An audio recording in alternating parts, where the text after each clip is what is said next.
Hello and good evening. Tonight's news at 6. 5 Premiership rugby players test positive for drug use. And North East swimmers are going for gold in Rio. But first tonight, the game of rugby has suffered a serious setback as 5 players tested positive for drug use during last season.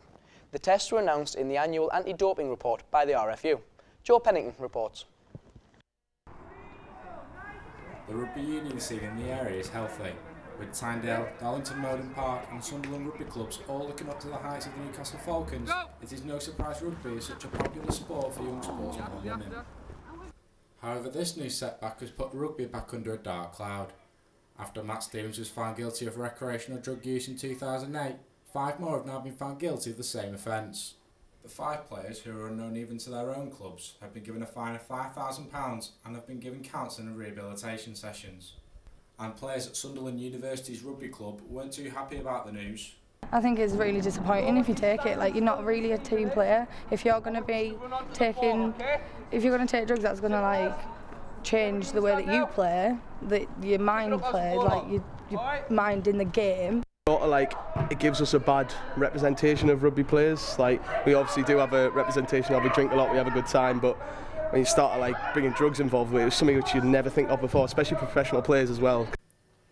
All Premiership clubs have declined to comment until the RFU have given a full statement. Until then, nobody will know who the guilty party is. But with the Rugby World Cup in England next year, the RFU will want to get this finished sooner rather than later. Joe Pennington, Sunderland News, Ashbrook Rugby Club. In football, Gus Poyet recorded his first win as Sunderland boss in yesterday's Tyne and Wear derby. After a well-deserved 2-1 victory over rivals Newcastle, Ben Park spoke to fans on their reaction to the Uruguay and their hopes for the rest of the season. Fans arriving at the Tyne and Wear derby know that managers of Sunderland don't tend to last long nowadays. Paolo Di Canio was the fourth to depart in 5 years. But these fans were there to witness their team's first win of the season against bitter rivals Newcastle.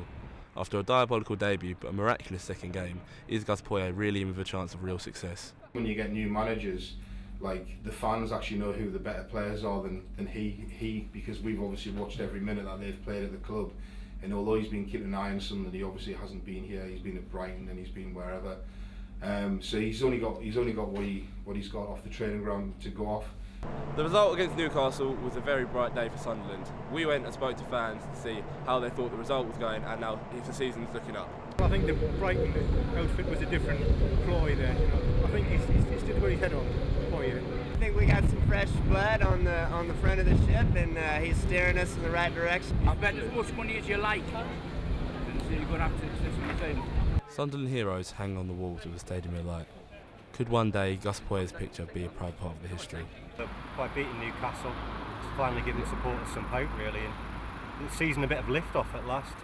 He's still got a massive job to do. I mean, Poyet's got some man management skills. I think that's the big difference. That was the big thing missing under Di Canio. I think some of Di Canio's footballing ideas were quite good.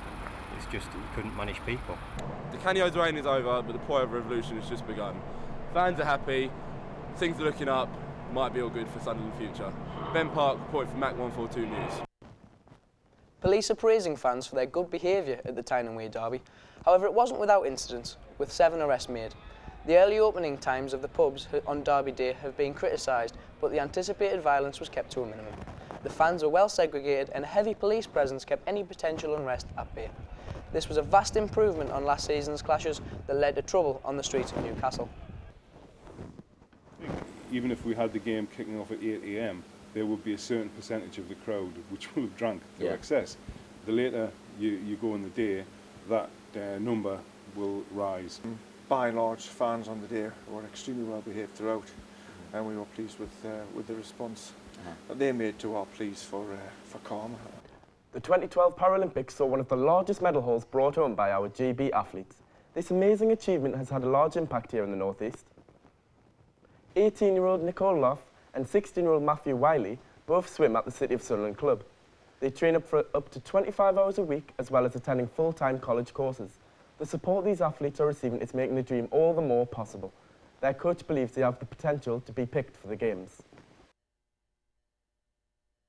Without a doubt, both of those guys are well on schedule, ready for Rio in 2016. Nicole's just had a first bit of success at the World Championships, getting a bronze medal. And Matthew looks like he'll qualify for Commonwealth Games in the summer. So they're well on track to where they need to be. That's all from us. Join us at 10 with the late news. Until then, good night.